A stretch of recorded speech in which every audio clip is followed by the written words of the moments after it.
நிச்சயமாக. நாம இப்போ இருக்கிறது பார்த்தீங்கன்னா, கிருஷ்ணகிரி மாவட்டம் ஊத்தங்கரை வட்டம் பாம்பார் அணையில தான் தற்போது நாம இருக்கிறோம். இந்த பாம்பார் அணையில் பார்த்தீங்கன்னா, கிட்டத்தட்ட 10 வருடமாக பாழடைந்து காணப்படுகிறதாக பகுதி மக்கள் கோரிக்கை சொல்றாங்க. இது இங்க பார்க்கும்போது பார்த்தீங்கன்னா, இந்த இந்த இடமெல்லாம் கிட்டத்தட்ட ஒரு 10க்கும் மேற்பட்ட ஏக்கரில வந்து இந்த அ பூங்கா அமைக்கப்பட்டிருக்கு. இந்த பூங்காக்கள் சிதிலமடைஞ்சு கிடக்குது. அதான் பொதுமக்கள் உட்காரும் பகுதியே பார்த்தீங்கன்னாக்கா, இடிஞ்சு கிடக்குது. அதேபோல அ அங்கே இந்த மரங்கள் எல்லாம் இருக்கக்கூடிய அந்த பகுதியிலே கட்டக்கூடிய கட்டுமானங்கள் இடிந்த நிலையில் காணப்பட்டிருக்கிறது. அதேபோல மேலே இருந்து வரக்கூடிய பொதுமக்கள் நடந்து வரக்கூடிய அந்த படிக்கட்டுகள் மிகவும் சிதிலமடைந்து காணப்பட்டிருக்கிறது.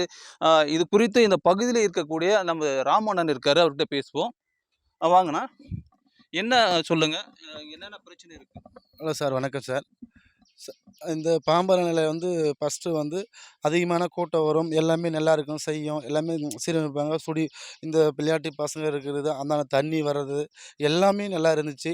இன்னைக்கு வந்து இப்போ ஒரு 10 வருட காலமாவே யாருமே கண்டுக்கிறதில்ல. காரணம் என்னன்னு கேட்டா, அது என்ன நிர்வாகம்னு தெரியல. ஃபர்ஸ்ட்ல அதிகமான கூட்டம் வரும். டேமுக்கும் ஒரு இதுவா இருக்கும். இப்போ நம்ப கிருஷ்ணகிரி எடுத்தா கேஆர் டேம் உள்ள இருக்கும், சாத்தூர் டேமும் உள்ள இருக்கும். மெயின் ரோட்ல இருக்கக்கூடிய டேம் எதுடான்னா பாம்பார் அணை மட்டும்தான்.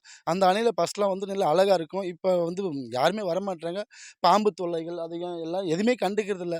இதெல்லாம் பண்ணி குடுத்தா, இது பாம்பர் அணைக்கு நல்லாயிருக்கும். பொதுமக்களுக்கும் நல்லாயிருக்கும்.